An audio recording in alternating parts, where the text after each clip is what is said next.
were asleep. I thought someone was breaking into the car. All of the doors were open to the vehicle. The hood was popped open, and I see one of his friends. He's like, oh, you want your stuff? He's like, jump up. Okay, time out. Danny's my friend. I think it's a little crazy that I have to sue him for $200. Lunch is going to be more. I'm just a little thrown back because I'm thinking this whole thing is like super petty.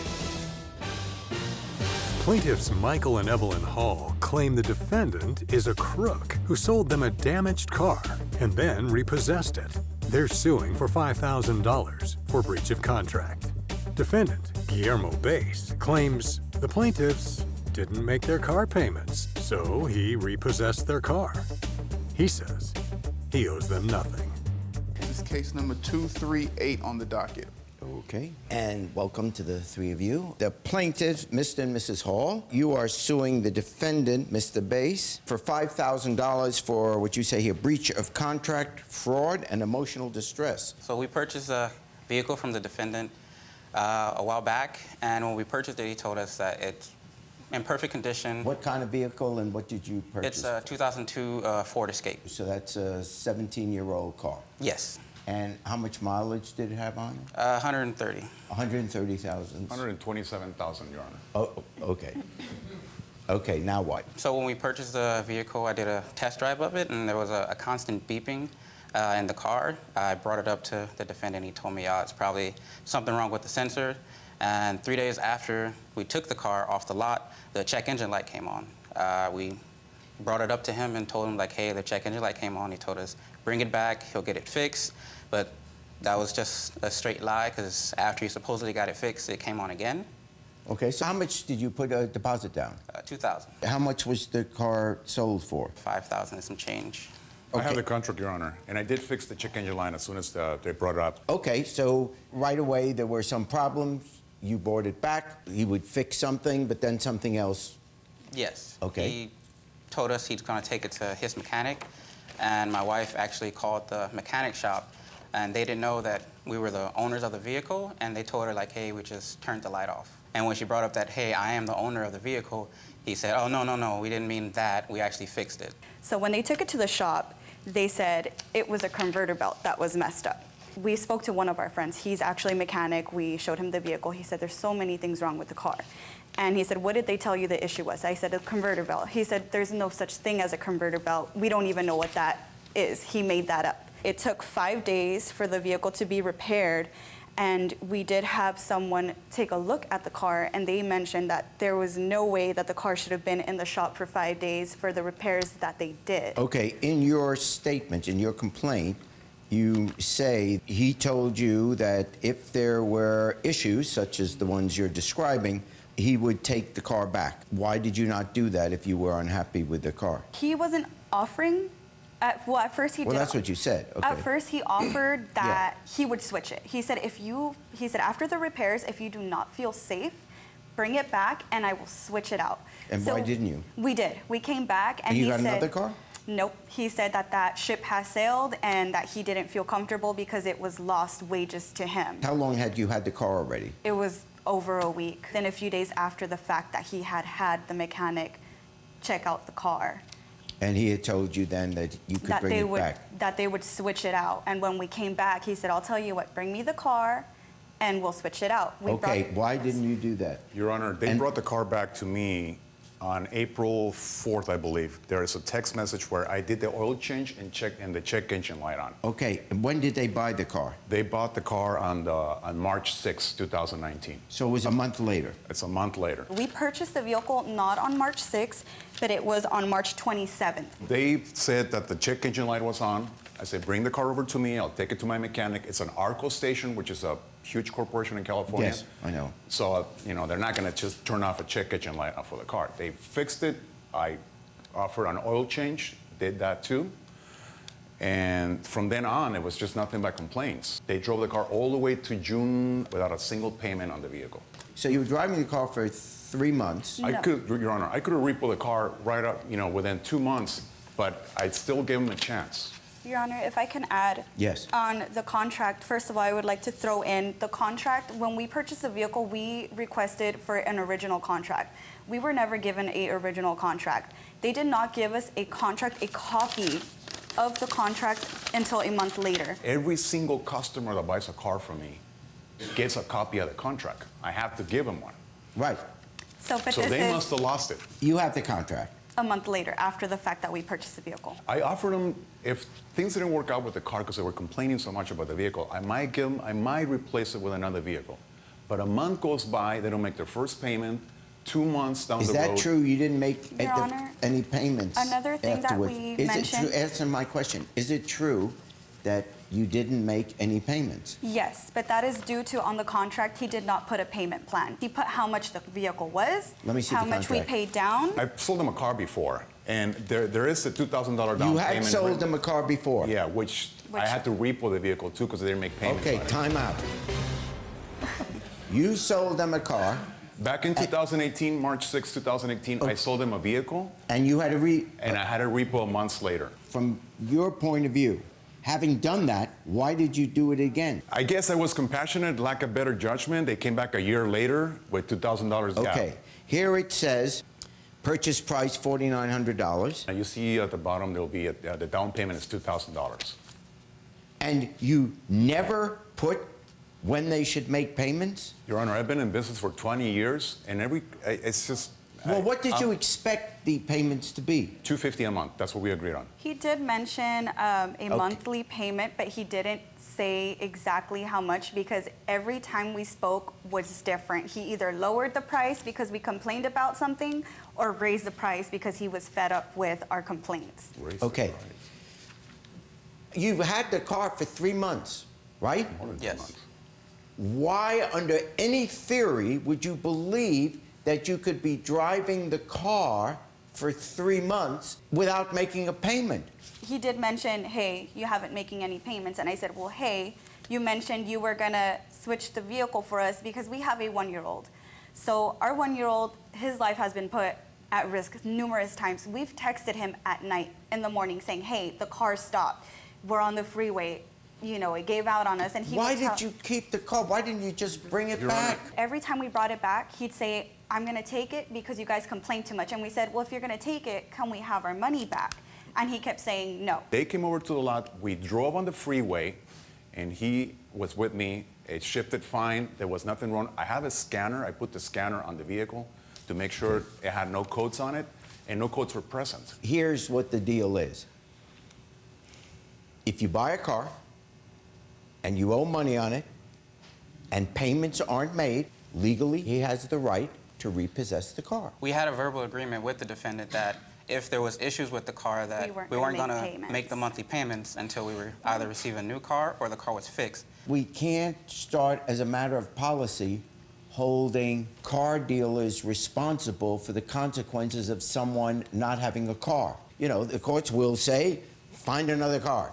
Get someone in your family to drive you, whatever. When it was repoed at 2 in the morning. We were asleep. I thought someone was breaking into the car. We had our 1-year-old with us. I woke my husband up and I said, hey, someone's breaking into the car.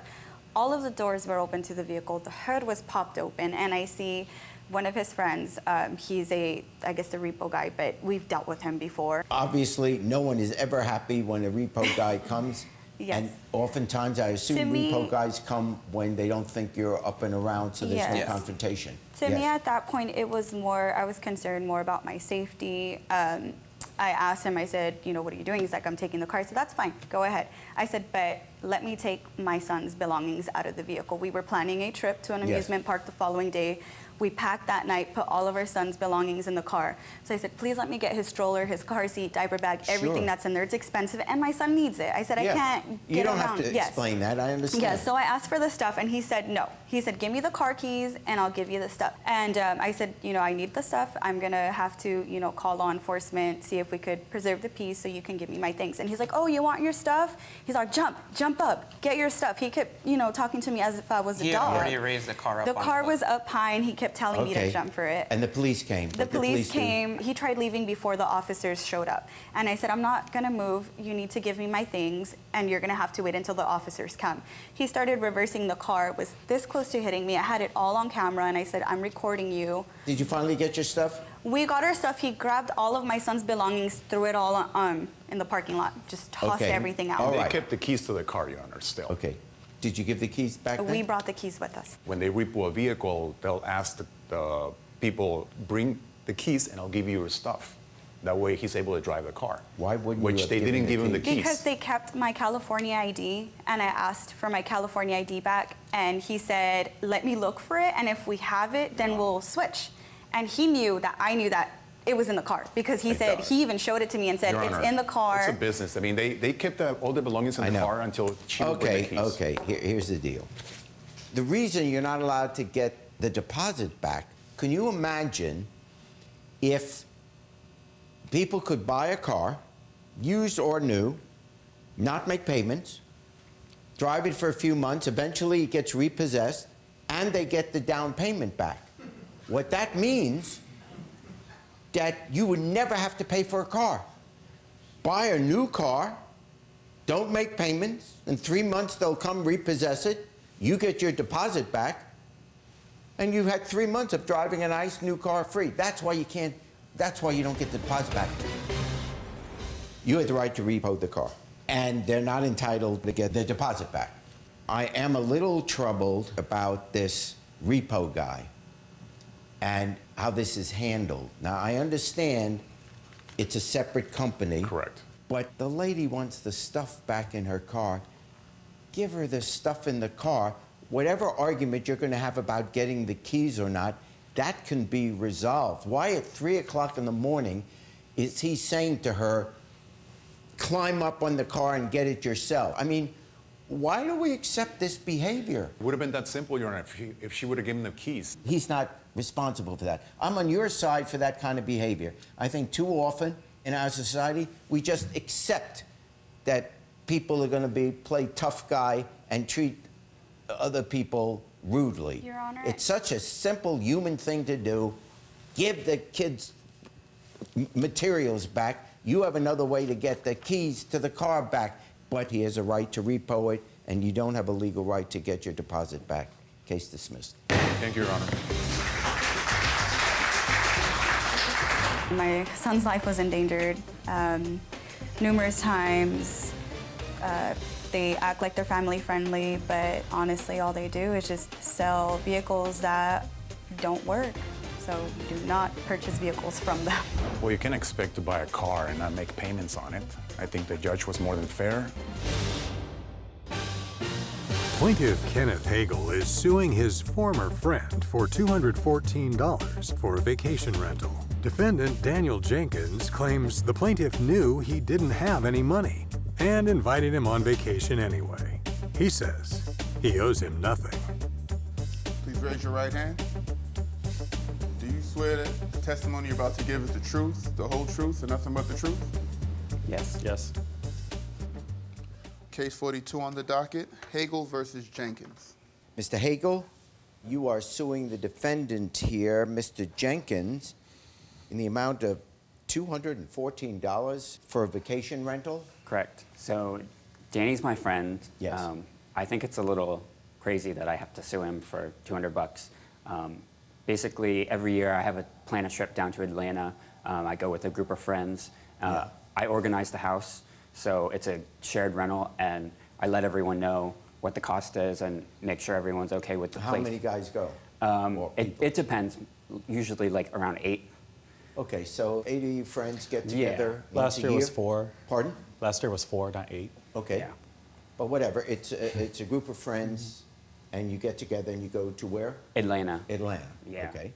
It's my birthday weekend and Pride weekend, so And Gay we Pride have a lot of weekend? fun. Okay. Yeah. All right, so it's Yeah, an annual so I trip. put the money down for the full cost of the apartment. And Which then, was how much? this year, I have the receipt here if you want to see it. I'll take a look, but you Yeah. can tell me as well. I don't remember the full cost. I think it was around $800. Something around yeah. $800. You put the money down, Yeah, I pay for the full apartment, and then I let everyone know how much it will be for each and person. everyone puts in, so if there are 4 Yeah. people in this one place, Right. you Yeah, divide it it 4 depends on ways. how many people. And that's how you got the 200 something. Yeah. Got right. it. So we had the trip. It was a great trip, and then at the end, the last day of the trip, when everyone checks out, is when they Venmo me the money. So everyone paid me except for Daniel. I have text messages saying that he's going to pay me back, but he never did. I even offered for him So to pay when was overtime. this trip? This was October last year. And you still haven't paid him back? No. But why not? This was for his birthday. I had told him that I had told pretty much everyone on the trip before we even went that I wasn't really going to be able to go because I wasn't working at the time. Okay, so and then I told him that he knew the information. He was just like, all right, fine. I mean, just come anyways. And then I'm just a little thrown back because I'm thinking this whole thing is like super petty. Like you are like suing me for $200. Mind you, he is the one who drove to Atlanta. I rode with him. He drove there because he was moving to California. Your California flight ticket is more than that $200 that you So want wait, to sue me you for. live in California? That was my last weekend in DC and on the East Coast. So Okay. I moved to California after that weekend. But you're suing him for $200. Lunch is going to be more. So my reasoning behind it was I thought if I said I was going to sue him, he would take it seriously and pay me the money back, which was not successful. Have you guys taken trips before? Yeah, he took one. He was in Atlanta 2 years ago. 2 years ago you went. And Yeah. did he pay on that trip? He only paid me back half. Well, he said I didn't have to pay him until after the trip. Okay. And mind you, the whole time we were there for the weekend, I didn't even sleep in the place. I slept somewhere else the entire weekend. Regardless of how many people stayed in there, like the price was set for that apartment. Yeah. I had my stuff there, yes, but I didn't even sleep there the entire weekend. Okay, but I assume the reason everyone had to put in a quarter is because that was the price they had to pay to get the place. Whether you decided then to stay there afterwards, that was your decision. Correct. You found someone or someplace else to go. Okay, here's the deal. You knew you owed him from the old trip. You shouldn't have gone on this trip, even if he says you knew that it was expected that you'd put the money in. But I'm saying to you, he's not a friend anymore then, if that's what's important to you. I'm not saying it shouldn't be, and I'm not saying there's no principle there, but the principle then is, you're not my friend anymore. You know, I'll be nice to you, you're an acquaintance, but you're not really a friend anymore. You don't pitch in.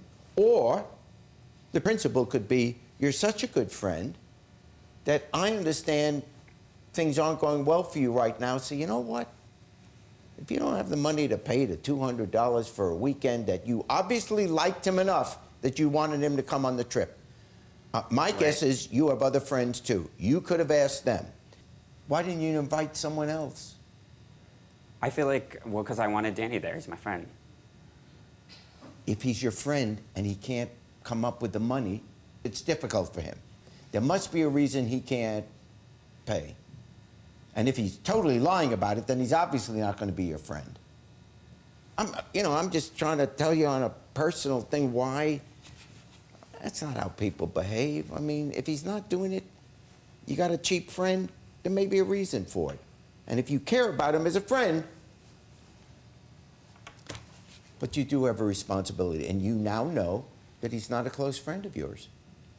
But you do owe him the money because that was the agreement. So this court fines for the plaintiff $214. I